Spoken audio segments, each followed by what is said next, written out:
ప్రియమైన వారలారా, ప్రభువైన యేసుక్రీస్తు నామములో ఈ ఉదయకాల సమయాన మీ అందరికీ నా హృదయపూర్వక వందనాలు తెలుపుకుంటున్నాను.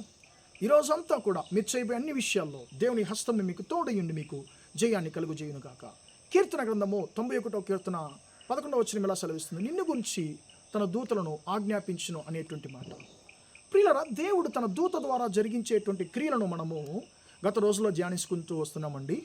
మొట్టమొదటిగా దేవుడు తన దూతను పంపి, ప్రియులారా, మన జీవితంలో ఆయన మనల్ని వెంటాడుతున్న శత్రువు యొక్క క్రియలను రక్షించేటువంటి దేవుడిగా ఉంటున్నాడు. రెండవది, తన దూతను పంపి ఆయన తన చిత్తాన్ని బయలుపరిచేటువంటి దేవుడిగా ఉంటున్నాడు. మూడవది, తన దూతను పంపి ఆయన మనకు విరోధంగా ఉన్నటువంటి గర్జించే సింహాల యొక్క నోళ్లను ఆయన మూసివేసే దేవుడిగా ఉంటున్నాడు. ఈరోజు దేవుడు తన దూతను పంపి ఆయన మన జీవితంలో జరిగించేటువంటి 4వ క్రియను మనము నేర్చుకోబోతున్నామండి.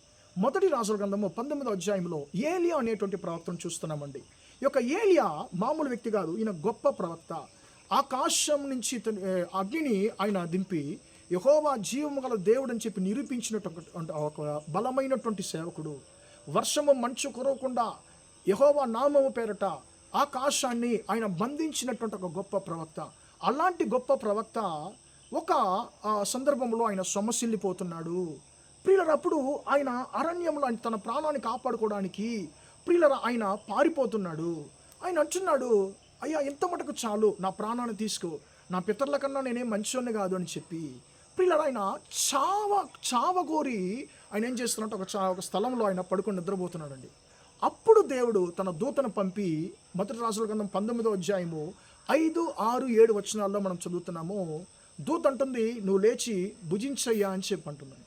ఆయన లేచి చూస్తున్నాడు, భోజనం అక్కడ ఉంది, అప్పము అక్కడ ఉంది, అది తింటున్నాడు, మళ్ళీ పడుకుంటున్నాడండి. మళ్ళీ రెండోసారి ప్రభుదూత ఆయన్ని లేపి, నువ్వు లేచి భుజించు, నీ శక్తికి మించిన ప్రయాణము నువ్వు చేయవలసింది ఉంది అనేటువంటి మాట దేవుని యొక్క దూత అక్కడ చెప్పినట్లుగా మనం చూస్తున్నామండి. ప్రియులరా, ఏలియా సొమ్మసిల్లిపోయాడు. అయ్యా, నేను నీకు నిజంగా ఉన్నాను, నేను నీ నామం పేరిట నేను చాలా వైరాగ్యంగా నేను జీవించాను, పట్టుదలతో ఉన్నాను. ఇప్పుడు నా ప్రాణాన్ని మనుషులు నా ప్రాణాన్ని తీయడానికి ఇష్టపడుతున్నారని చెప్పి ఆయన బాధపడుతున్నాడు. అలాగనే నువ్వు ఉన్నావేమో ఒకవేళ. అయ్యా, నేను ఒక్కొక్క విషయంలో నేను నీకు భయపడ్డాను యేసయ్యా, కానీ దైవ భయానికి నాకు దొరికినటువంటి ఫలితం ఏంటంటే నాకు అవమానాలే దొరికాయి, నాకు నిందలే దొరికాయి, నాకు అపజయాలు మిగిలిపోయాయి. ఇంకా నేను యొక్క జీవితము యొక్క ప్రాణంతో బ్రతకడానికి అర్హత నాకు లేదు, నేను చనిపోతే బాగుండని చెప్పి అనుకుంటున్నావేమో.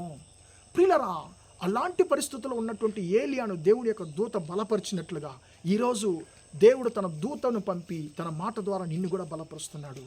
నువ్వు చావాల్సింది కాదు, నువ్వు చావాలని చెప్పి నువ్వు అనుకుంటున్నావు, కానీ నువ్వు చనిపోవడం కాదు దేవుని యొక్క చిత్తము.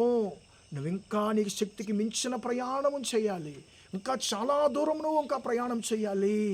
నీ ద్వారా ప్రవక్తలు అభిషేకించబడాలి, నీ ద్వారా రాజులు అభిషేకించబడాలి అని చెప్పి దేవుడు తన దూతను పంపి తన మాట ద్వారా ఏలియాను బలపరుస్తున్నాడు. సొమ్మసిల్లిపోయినావేమో దేవుని బిడ్డ, పోరాటాలు ఎదుర్కొని, అవమానాలు ఎదుర్కొని, అపజయాలు ఎదుర్కొని సొమ్మసిల్లిపోయి ఉన్నావేమో, దేవుడు తన దూత ద్వారా నిన్ను బలపరుస్తున్నాడు. కాదు, ఇక మీద నీకు అపజయాలు ఉండవు, ఇక మీద నీకు అవమానాలు ఉండవు, ఇక మీద దేవుడు నిన్ను దీవించబోతున్నాడు. ఇంకా నువ్వు ముందుకు సాగబోతున్నావు అని చెప్పి ఏలియా చావును కోరుకున్నాడు. కానీ చివరికి ఏం జరిగిందని ఆయనకి చావే లేకుండా, మరణమే లేకుండా పరలోకానికి ఆయన సజీవంగానే ఎత్తబడ్డాడు. ప్రియమైన దేవుని బిడ్డలారా, మీ జీవితంలో ప్రతి ఒక్క అవమానాలని దేవుడు మార్చేటువంటి దేవుడిగా ఉన్నాడు. తన దూతను పంపి ఆయన నిన్ను నన్ను తన మాట ద్వారా బలపరిచేటువంటి దేవుడిగా ఉంటున్నాడు. ఏలియా అవమానాలు మార్చిన దేవుడు, ఏలియా అపజయాలు మార్చిన దేవుడు నీ అవమానాలని, నీ అపజయాల్ని అయినా మార్చే దేవుడిగా ఉంటున్నాడు. ప్రార్థన చేద్దామా? ప్రేమగల మా తండ్రి, దయగల దేవ, ఇంతవరకు ఈ మాటలు విన్నా తండ్రి, మీ బిడ్డలు మీరు దీవించండి, ఆశీర్వదించండి అయ్యా. నిన్ను గురించి తన దూతలను ఆజ్ఞాపించిన మాట ప్రకారం తండ్రి, మా జీవితం మా యొక్క దూత తండ్రి, మీ దూత ద్వారా మా జీవితంలో జరిగించేటువంటి 4వ క్రియను గురించి తండ్రి మేము చదువుకున్నాం. దాన్ని బట్టి నీకు స్తోత్రం. నీ దూతను పంపి మమ్మల్ని బలపరిచే దేవుడిగా ఉంటున్నా, దాన్ని బట్టి స్తోత్రం తండ్రి. ఈరోజు ఎవరైతే సొమ్మసిల్లిపోయినారో తండ్రి, వారి జీవితం ప్రతి ఒక్కరిని బలపరచండి తండ్రి.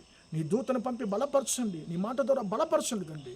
ఇంకా తండ్రి వారు ముందుకు సాగడానికి కృప దయచేయమని యేసుక్రీస్తు నామములో ప్రార్థించి అడిగి వేడుకొంటున్నాను తండ్రి.